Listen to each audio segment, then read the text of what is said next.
സാമവേദം നാവിലുണർത്തിയ സ്വാമിയേ, എന്നെ സ്വരപൂജാമലരാക്കി തീർക്കണേ.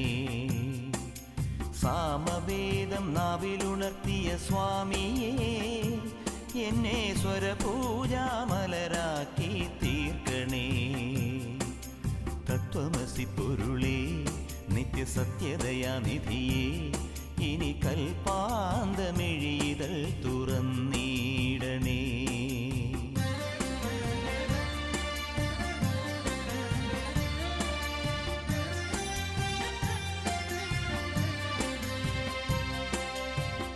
ഇരുമുടി നിറയുമീ ദുരിതം ഒഴിയണേ. ഇഹപരശാന്തിതൻ അമൃതം അരുളണേ. മനസാകും പുലിമേലെ വാഴണേ.